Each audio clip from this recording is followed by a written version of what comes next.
के मुल्क जो बादशाह तमाम सुठो नेक दिल माण्हू। बादशाह कई शादी, बादशाह के काफ़ी टाइम थियो, काफ़ी वक्त थियो, बादशाह जो औलाद थियो ही न। त हिकु चक्कर राणी चवण लगी बादशाह के त हाणे मूं मजां त को औलाद थियो ही कोन्हे ऐं तूं सफ़ा बे औलाद ऐं पाण बे औलाद लॻा पिया आहियूं ऐं औलाद खां सवा ज़िंदगी कहिड़े कम जी। को औलाद हुजे जो सुभाणे पंहिंजी मिल्कियत जो वारिस त थिए। त बादशाह चवणु लॻो त हाणे औलाद थियणु न थियणु पंहिंजे हथ में कोन्हे ऐं ॾियण वारो त रब पाक आहे, हुन जी मर्ज़ी जॾहिं पाण खे औलाद ॾिए। त हिते राणी चवणु लॻी बादशाह खे त हिकु ॻाल्हि तोखे चवां, जे अगरि नाराज़ न थी। बादशाह पंहिंजी ज़ाल राणी खे ॾाढो भाईंदो हो। बादशाह चवणु लॻो राणी खे त ॿुधा कहिड़ी ॻाल्हि आहे। त हिते राणी चवणु लॻी त मूंखे को एतिराज़ु कोन्हे, तूं भले ॿी शादी कर, तोखे उन मज़ा को औलाद थिए, सुभाणे को पंहिंजो वाली वारिस त हुजे। ऐं इन ॻाल्हि में राज़ी आहियां, तूं भले ॿी शादी कर। त हिते बादशाह चवणु लॻो त न, आउं शादी हरगिज़ न कंदसि ऐं तूं मुंहिंजी ज़ाल वेठी आहीं, कॾहिं न कॾहिं औलाद रब साईं ॾेई छॾंदो, ऐं ॿी शादी नथो करियां। हाणे हिते राणी ज़िद करणु लॻी ऐं राणी चवणु लॻी त न, शादी तूं कर ऐं शादी कर ऐं औलाद तोखे उन मज़ा थी वेंदो, उन ॿी राणी मज़ा। मूं मज़ा औलाद नथो थिए, तोखे ॿी राणी मज़ा औलाद थी वेंदो ऐं तूं ॿी शादी कर।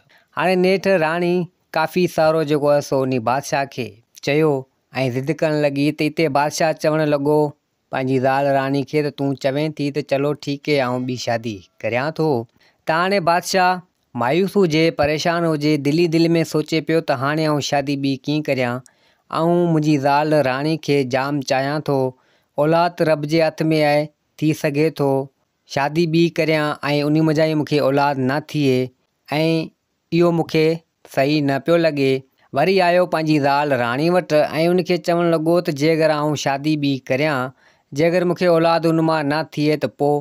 त हिते राणी चवणु लॻी त का ॻाल्हि न आहे, जे अगरि उन मज़ा ई औलाद न थियो त ख़ैरु आहे, पर कॾहिं न कॾहिं औलाद पोइ असीं ॿ ॼणियूं आहियूं, कॾहिं न कॾहिं औलाद थी पवंदो, मन सां ॿिन्हिनि मज़ा औलाद थिए। हाणे नेठि बादशाह मायूस हुजे ऐं सोचे पियो त हाणे नेठि राणी बि ज़िद करे पई, छो न भला वञी ॿी शादी करियां। त हिकु चक्कर बादशाह ईअं ई घुमंदे फिरंदे पंहिंजे हिसाब सां अकेलो हुजे, घुमंदो फिरंदो आयो। हिकु झंग रस्ते सां हुनजो गुज़र थियो त उते हिकिड़ो फ़क़ीर उहो वेठो हुजे पंहिंजी इबादत में। बादशाह जॾहिं ॾिठो उन फ़क़ीर खे ऐं दिल में बादशाह सोचणु लॻो ऐं चवणु लॻो त हिते आउं अॻे मटंदो आहियां, हितां मुंहिंजो गुज़र थींदो आहे, कॾहिं त मूं हिन फ़क़ीर खे नाहे ॾिठो ऐं हींअर ई फ़क़ीर पंहिंजो हिते आस्थानो करे वेठो आहे, छा मसइलो आहे, वञी पुछात करियां। हाणे बादशाह आयो उन फ़क़ीर वटि, फ़क़ीर खे चवणु लॻो त फ़क़ीर बाबा, अॻे त तूं कोन हुए ऐं हींअर तूं हिते पंहिंजी इबादत गाह में वेठो आहीं ऐं पंहिंजो आस्थानो हिते ठाहियो वेठो आहीं। त हिते फ़क़ीर चवणु लॻो त हा बिल्कुलु, अॻे आउं कोन हुयसि, कुझु ॾींहं थिया आहिनि हिते आउं आयो आहियां, ऐं पंहिंजी इबादत में हिते वेठो आहियां। हाणे हिते उहो फ़क़ीर चवणु लॻो उन बादशाह खे त मूंखे ख़बर आहे त तोखे औलाद कोन्हे ऐं तूं ॿी शादी करणु थो चाहीं। त हिते बादशाह चवणु लॻो उन फ़क़ीर खे त तोखे कीअं ख़बर पई त मूंखे औलाद कोन्हे ऐं आउं ॿी शादी करणु थो चाहियां। त हिते फ़क़ीर चवणु लॻो त आउं पहुतल आहियां, मूंखे हर शइ जी ख़बर आहे, तंहिंजे करे तोखे चवां पियो ऐं तोखे हिकिड़ी ॻाल्हि चवां थो ऐं उहा तुंहिंजे फ़ाइदे में हूंदी। त बादशाह चवणु लॻो त कहिड़ी ॻाल्हि, मूंखे ख़बर पवे। त हिते फ़क़ीर चवणु लॻो त तुंहिंजे नसीब में औलाद बिल्कुलु आहे, तोखे औलाद थींदो ऐं तूं फ़लाणे हंधि हलियो वञु, उते हिकिड़ी हसीन ऐं ख़ूबसूरत छोकिरी आहे ऐं तुंहिंजी शादी उन सां लिखियलु आहे, तूं ॿी शादी वञी उन सां कर ऐं तोखे उन मज़ा औलाद थींदो। त बादशाह चवणु लॻो उन फ़क़ीर खे त भले ठीकु आहे, या तूं मूंसां गॾिजी हल। फ़क़ीर खे चवणु लॻो बादशाह, या तूं मूंसां गॾिजी हल, या तूं मूंखे उन जॻह जो ॾस पतो सवलो सुठे नमूने सां ॾिए त जीअं आउं उते वञा। हाणे उहो फ़क़ीर चवणु लॻो त आउं तोसां गॾु हलां थो उन जॻह ते जिते उहा छोकिरी हसीन ऐं ख़ूबसूरत वेठी आहे, फ़लाणे हंधि ते। हाणे फ़क़ीर उन बादशाह सां गॾु चढ़ियो उन घोड़े ते। हाणे ॿई ॼणा आया सिधो उन जॻह ते, फ़क़ीर खे ख़बर हुजे उन जॻह जी। फ़क़ीर उन बादशाह खे वठी आयो सिधो उन छोकिरी ते। बादशाह छा ॾिसे त तमामु हसीन ऐं ख़ूबसूरत जहिड़ी शहज़ादी, हसीन माई, हसीन औरत वेठी हुजे। बादशाह ॾिठो, बादशाह खे उहा वणणु लॻी। हाणे फ़क़ीर उते चवणु लॻो उन छोकिरी खे ऐं चवणु लॻो त हीउ फलाणे हंधि जो बादशाह आहे ऐं तोसां शादी करणु थो चाहे ऐं तुंहिंजे नसीब में ही बादशाह लिखियलु आहे ऐं तोसां शादी करणु थो चाहे। त हिते छोकिरी जो न को धणी न को मिट न माइट, उहा हा करणु लॻी ऐं चवणु लॻी त भले ठीकु आहे, मूंखे क़बूल आहे, ऐं शादी करणु चाहियां थी। हाणे हिते उन बादशाह उन छोकिरीअ सां कई शादी। हाणे उहा थी वई राणी। हाणे बादशाह पंहिंजी नंढी राणी खे वठी ऐं उतां सिधो आयो पंहिंजे महल में। जेॾी महिल उन नंढी राणी खे वठी महल में धरियो त वॾी राणी ॾिठो त ॾाढी ख़ुशि थी ऐं चवणु लॻी बादशाह खे त तूं शादी करे आएं? त बादशाह चवणु लॻो त हा बिल्कुलु, तो ज़िद कयो ऐं आऊं शादी करे आयुसि। सॼी हक़ीक़त करे उन वॾी राणी खे बादशाह ॿुधाई। हाणे हिते वॾी राणी चवणु लॻी नंढी राणी खे त हाणे देरि न कजि, जल्दी कंहिं नंढे शहज़ादे या नंढी शहज़ादी खे जनमु ॾिजां, जीअं आऊं नंढा ॿार खणी हुन सां रांदि रूंद करियां ऐं हुननि खे खेॾारियां। त नंढी राणी चवणु लॻी त भले ठीकु आहे। हाणे हिते कुझु टाइम गुज़रियो, कुझु वक़्तु गुज़रियो, कुझु अरसो गुज़रियो। बादशाह पंहिंजी दरबार में वेठो हुजे त एतिरे टाइम में वज़ीर आयो। वज़ीर बादशाह जो वफ़ादार हुजे। वज़ीर आयो बादशाह खे अची मुबारक ॾिनी ऐं बादशाह खे चवणु लॻो त बादशाह तोखे मुबारक हुजे, वॾी राणी उमेदगारी सां आहे। त हिते बादशाह हैरान थी वियो ऐं बादशाह चवणु लॻो त ईअं कीअं थो थी सघे जॾहिं हेतिरे टाइम ताईं मूंखे वॾी राणी मुंहिंजा औलाद न थियो ऐं नंढी राणी सां मूं शादी कई औलाद जे करे, ऐं फ़क़ीर बि मूंखे चयो त तोखे औलाद नंढी राणी मुंहिंजा थींदो ऐं हीअ औलाद मूंखे वॾी राणी मां थियो आहे। इहा ॻाल्हि मूंखे सम्झ में न आई। त एतिरे टाइम में उहो फ़क़ीर बि अची उन महल में पुॻो। बादशाह उन फ़क़ीर खे ॾिसी चवणु लॻो त ऐं चईं त फ़क़ीर खे त फ़क़ीर तो चयो त वॾी राणी मां तोखे औलाद न थींदो, नंढी राणी मां थींदो, ऐं हाणे औलाद मूंखे वॾी राणी मां थियो आहे, इहो कीअं छाजे करे? त हिते फ़क़ीर चवणु लॻो त क़िस्मत जो ख़्यालु आहे, कुझु हेॾां होॾां थी वियो आहे, मूंखे काफ़ी टाइम अञा हिते पढ़ाई करणी पवंदी। औलाद नंढी राणी मां थी आहे पर वॾी राणी मुंहिंजा तोखे औलाद थी वियो ऐं आऊं काफ़ी टाइम हिते रहंदसि ऐं पढ़ाई वग़ैरह कंदसि त इहे सभु सिस्टम सही थी वेंदा तुंहिंजा, ऐं पोइ तोखे नंढी राणी मुंहिंजा बि औलाद थींदो ऐं वॾी राणी मुंहिंजा बि औलाद तोखे हूअं थी वियो आहे। त बादशाह चवणु लॻो उन फ़क़ीर खे त भले ठीकु आहे, तूं पंहिंजी पढ़ाई इल्मु वग़ैरह हलाइजां, जेके बि शामतूं आफ़तूं हुजनि असां तां मूं तां ऐं राणियुनि तां लही वञनि। हाणे उहो फ़क़ीर उते रहणु लॻो पढ़ाई जे हिसाब सां। हाणे हिते ख़ैरनि जो अची साल मुकमल थियो। जॾहिं साल मुकमल थियो त वॾी राणी हिकु शहज़ादे खे जनमु ॾिनो। बादशाह ॾाढो ख़ुशि थियो त मूंखे शहज़ादो पुटु ॼाओ आहे ऐं मुंहिंजे महल में मुंहिंजे घर में शहज़ादो पुटु जनमु वरितो आहे। बादशाह ॾाढो ख़ुशि हुजे। त हिते हाणे काफ़ी टाइम गुज़री वियो, काफ़ी वक़्तु गुज़री वियो। अची उहो नंढो शहज़ादो 5 साल जो थी वियो। त हिकु चकर वज़ीर बादशाह खे चवणु लॻो त बादशाह सलामत, हिन फ़क़ीर खे हिते रहंदे 5 साल थी विया आहिनि ऐं मूंखे थोरी गड़बड़ लॻे पई। त हिते बादशाह चवणु लॻो वञी वज़ीर खे त कहिड़ी गड़बड़ तोखे लॻे पई, छा मसइलो आहे, मूंखे ॿुधा, मूंखे ख़बर त पवे।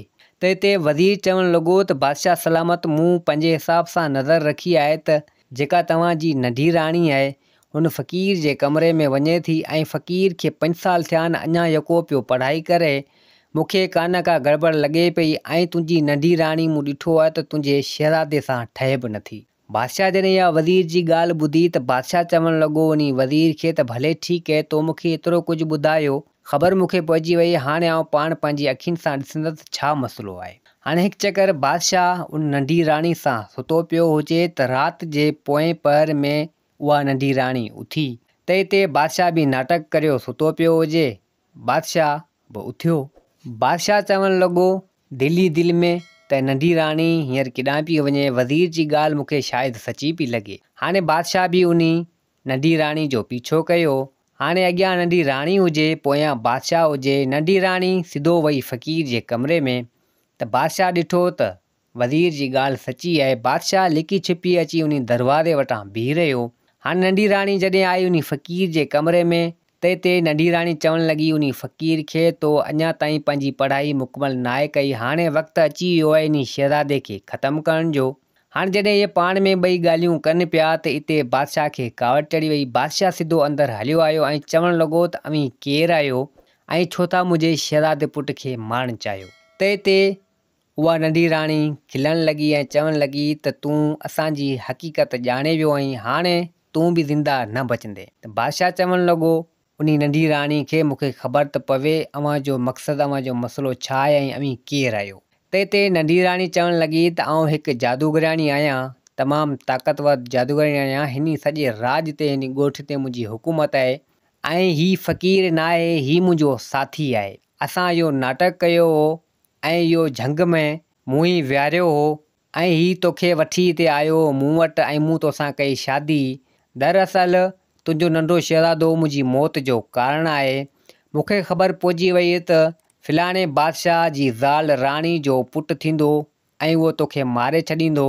तंहिंजे करे मूं तुंहिंजी वॾी राणी जो उमेदगारी बंदि करे छॾी हुई। तंहिंजे करे उमेदगारी हिन खे हेतिरा टाइम थींदी कोन हुई।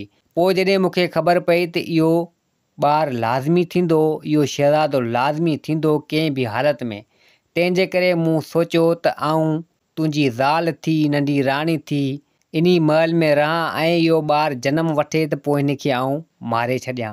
हाणे उहो टाइम अची वियो आहे ऐं तोखे हक़ीक़त जी ख़बर पइजी वई आहे ऐं हीउ नंढो शहज़ादो मुंहिंजी मौत आहे। इन खां बहितर त पहिरीं हिन खे आउं मारे छॾींदसि। त हिते बादशाह चवणु लॻो उन नंढी राणी, उन जादूगराणी खे त तुंहिंजो इहो मक़सदु कॾहिं बि कामयाबु न थींदो, इन खां अॻु में आउं तोखे मारे छॾींदसि। हाणे जादूगराणी तमामु ताक़त में ज़ोर हुजे, उन पंहिंजे वार सां उन महिल बादशाह खे मारे छॾियो। त एतिरे टाइम में वज़ीर बि को लिकी छिपी ॾिसी वरितो त बादशाह खे जादूगराणी मारे छॾियो आहे ऐं उहो फ़क़ीर बि हिन जो साथी आहे। हाणे हिते उहा जादूगराणी चवणु लॻी उन फ़क़ीर खे त तूं पंहिंजे असुली रूप में अची वञु ऐं हाणे बादशाह मरी वियो आहे, हाणे हल त पाण उन राणी खे ऐं उन शहज़ादे खे ख़तमु करियूं। हाणे वज़ीर जॾहिं हिननि जूं ॻाल्हियूं ॿुधियूं ऐं बादशाह बि मोह पियो हुजे, बादशाह खे बि हिननि मारे छॾियो, त वज़ीर उतां दौड़ंदो आयो, सिधो आयो राणी वटि, राणी खे सॼी हक़ीक़त करे ॿुधाई ऐं चवणु लॻो त हाणे जल्दी हलो मूंसां गॾु हितां निकिरो, न त जादूगराणी अची वेंदी ऐं अव्हां खे मारे छॾींदी। हाणे एतिरे टाइम में वज़ीर उन वॾी राणी खे ऐं शहज़ादे खे वरितो त एतिरे टाइम में जादूगराणी पुॼी वई।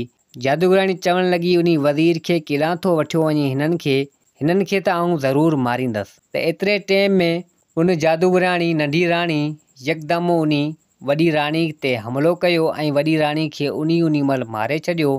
त हिते वज़ीर नंढे शहज़ादे खे खणंदे रवानो थियो त एतिरे टाइम में कुझु तीर वसाया उन जादूगराणी पंहिंजी जादू सां, त उहे वज़ीर खे लॻा ऐं कुझु धक वग़ैरह उन शहज़ादे खे बि लॻा।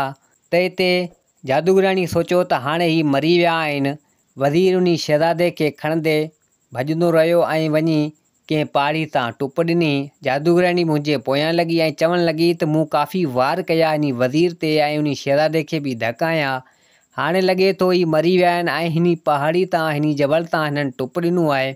हाणे उहो कुदरत सां जादूगराणी हली वई, कुदरत सां उहो वज़ीर बि बची वियो ऐं उहो शहज़ादो बि बची वियो। थोरा घणा ज़ख़्मी थिया, थोरी देरि खां पोइ उन्हनि खे होश अची वियो।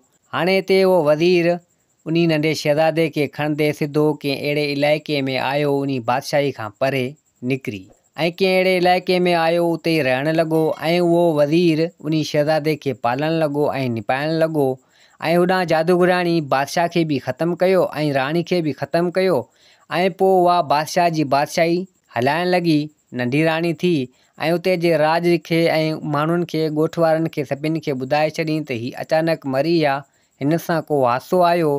हाणे धनियाणी थी, धणी थी, उते रहणु लॻी, बादशाही हलाइणु लॻी उहा जादूगराणी। हाणे उतां वक़्त जे हिसाब सां उहो वज़ीर उन शहज़ादे खे पालणु लॻो, निपाइणु लॻो, अची ज़िंदगी जा ॾींहं गुज़रिया। उहो शहज़ादो अची वॾो थियो, 17-18 साल जो नौजवान थियो ऐं वज़ीर अची पोड़ो पीरसन थी वियो। त हिकु चकर उहो वज़ीर चवणु लॻो उन शहज़ादे खे, तोखे कुझु जादुई ताक़तूं सिखणियूं पवंदियूं ऐं तोखे तमामु ताक़त वारो थियणो पवंदो। हाणे उहो वज़ीर उन शहज़ादे खे तमामु जादू वग़ैरह सेखारियो, ताक़तनि में ज़ोर करे छॾियईं। हाणे वज़ीर दिलि में इहो सोचियो त हिन खे तमामु ताक़त वारो बणाया हिन शहज़ादे खे जादू जे इल्म सां, जीअं हू हुन जादूगराणी खां पलांद करे वठे। त हाणे उहो शहज़ादो तमामु ताक़त वारो थी वियो, तमामु जादुई ताक़तूं उन शहज़ादे वटि अची वियूं। हाणे शहज़ादो हिकु चकर ॻोठ जे ॿाहिरियां कंहिं झंग में घुमण फिरण जे हिसाब सां वियो त उते हिकिड़ी छोकिरी इन खे मिली वई, तमामु हसीन ऐं ख़ूबसूरत हुजे, कंहिं सौदागर जी धीउ हुजे। हाणे रोज़ु मिलंदा हुजनि, हिक ॿिए जो उन्हनि सां प्यारु थी वियो। हाणे इहा ख़बर उन सौदागर खे पहुची वई त सौदागर उन छोकिरी खे चवणु लॻो त इन फलाणे छोकिरे ॾांहुं तूं न वञु ऐं अॼु खां ॿीहर तोखे हेॾां कोन्हे वञिणो। रोकणु लॻो, मना करणु लॻो त हिकु चकर उहो शहज़ादो ऐं उहो वज़ीर ॿई वेठा हुजनि पंहिंजे घर त एतिरे टाइम में उहो सौदागर अची वियो ऐं उन शहज़ादे खे धमकाइणु लॻो ऐं चवणु लॻो त अॼु खां ॿीहर मुंहिंजी छोकिरी ॾांहुं न अचिजांइ ऐं उन सां न मिलजांइ, न त अहिड़ो सलूक कंदोसीं जो तूं यादि कंदे। अची धमकाइणु लॻो त हिते वज़ीर खे कावड़ चढ़ी वई ऐं चवणु लॻो उन सौदागर खे तोखे ख़बर आहे त हीउ केरु आहे? त हिते सौदागर चवणु लॻो त मूंखे ख़बर आहे, अमी हिकु ग़रीब आहियो, अव्हां वटि छा आहे? इहो ई मज़ूरी करियो था, इहो ई खायो था, ऐं आउं पैसे वारो आहियां, सौदागर आहियां ऐं मुंहिंजी छोकिरी अमीर तरीन आहे ऐं अमी मुंहिंजी छोकिरी खे पंहिंजे जाल में फसायो ऐं मुंहिंजी मिल्कियत ते कब्ज़ो करणु था चाहियो। त हिते वज़ीर चवणु लॻो उन सौदागर खे तोखे ख़बर न आहे त हीउ हिकु शहज़ादो आहे, हिकु बादशाह जो पुटु आहे ऐं हाणे अनक़रीब पंहिंजी बादशाही में वेंदो। सौदागर जॾहिं इहा ॻाल्हि ॿुधी त हैरान थी वियो ऐं परेशान थी वियो त इहो कीअं थो थी सघे। त हिते वज़ीर उन शहज़ादे खे ऐं उन सौदागर खे सॼी हक़ीक़त ॿुधाइणु लॻो, छो त हिते शहज़ादो बि चवणु लॻो उन वज़ीर खे त मूंखे हक़ीक़त ॿुधा ऐं तूं छा पियो चईं, आउं बादशाह जो पुटु आहियां ऐं तूं केरु आहीं ऐं सॼी हक़ीक़त आउं ॿुधणु थो चाहियां। हाणे हिते वज़ीर उन सौदागर खे उन शहज़ादे खे सॼी हक़ीक़त करे ॿुधाई त हिते शहज़ादो चवणु लॻो त इन जादूगराणी सुठो न कयो, मुंहिंजी माउ खे बि मारियो ऐं मुंहिंजे पीउ खे बि मारियो। त हिते सौदागर माफ़ी वठणु लॻो उन शहज़ादे खां ऐं चवणु लॻो त मूंखे माफ़ु कर, मूंखां ग़लती थी वई, तूं भले मुंहिंजी धीउ सां शादी करे सघीं थो, मूंखे ख़बर न हुई त तूं को बादशाह जो पुटु आहीं, शहज़ादो मूंखे माफ़ु कर। हाणे हिते शहज़ादो चवणु लॻो उन वज़ीर खे त हाणे जल्दी कर, मूंखे उते मुंहिंजी बादशाही में वठी हल जिथे जादूगराणी रहे थी, ऐं उन सां पलान कंदसि ऐं उनखे आउं न छॾींदसि। त वज़ीर चवणु लॻो उन शहज़ादे खे त भले ठीकु आहे, तूं हल, तोखे अॼु ई आउं वठियो थो हलां। हाणे वज़ीर उन शहज़ादे खे वठी सिधो उन बादशाही में आयो जिथे जादूगराणी वेठी हुजे दरबार में। जादूगराणी जॾहिं इन शहज़ादे खे ॾिठो ऐं चवणु लॻी त तूं केरु आहीं, तो में जादुई ताक़तनि जी धप अचे पई, तमामु ताक़तवर आहीं, केरु आहीं तूं? त हिते शहज़ादो सॼी हक़ीक़त करे ॿुधाई त वज़ीर बि सॼी हक़ीक़त करे ॿुधाई त जादूगराणी चवणु लॻी उन वज़ीर खे त तूं अञा ज़िंदा आहीं ऐं हीउ शहज़ादो बि ज़िंदा आहे। त हिते वज़ीर चवणु लॻो त हा, आउं अञा ज़िंदा आहियां ऐं हीउ शहज़ादो बि ज़िंदा आहे, हाणे तुंहिंजो मौत अची वियो आहे, तूं हाणे मरण वारी आहीं। हाणे शहज़ादो जादू जी ताक़त में ज़ोर हो, सो उन यकदमि अची उन जादूगराणी ते हमला कया। जादूगराणी जो जादू ज़रो बि उन शहज़ादे ते न हलियो। जादूगराणी थकी पई पंहिंजा जादू हलाए ऐं शहज़ादे खे कुझु बि न थियो ऐं शहज़ादे पंहिंजे जादू जे वार तां उन जादूगराणी खे ख़तमु कयो ऐं उनजे साथी खे बि ख़तमु कयो ऐं उहे सड़ी खाक थी ख़तमु थी विया। ऐं पोइ उहो शहज़ादो उन छोकिरी खे बि वठी आयो जेका सौदागर जी धीउ हुई। ऐं पोइ वज़ीर पंहिंजे राज खे, पंहिंजे ॻोठ खे, सभिनि खे घुराए चवणु लॻो त हीउ बादशाह जो पुटु आहे ऐं सॼी हक़ीक़त करे ॿुधाई उन राज खे, उन ॻोठ खे। हाणे उहो शहज़ादो उन बादशाह जी सीट संभालणु लॻो ऐं हू बादशाह थियो। ऐं पोइ उन शहज़ादे जी उन सौदागर जी धीउ सां शादी थी वई ऐं पोइ शहज़ादो सुठे नमूने सां बादशाही हलाइणु लॻो, पंहिंजो राज, पंहिंजो ॻोठ हलाइणु लॻो। दोस्तो, हीअ कहाणी पंहिंजी पुॼाइणी ते पुॻी। उमेदु आहे त हीअ कहाणी तव्हांखे पसंदि आई हूंदी। वरी मिलंदासीं ॿी कहाणी सां गॾु। मुंहिंजे चैनल खे सब्सक्राइब, वीडियो खे लाइक ज़रूरु कंदा। जिते हुजो आबाद हुजो। अल्लाह हाफ़िज़।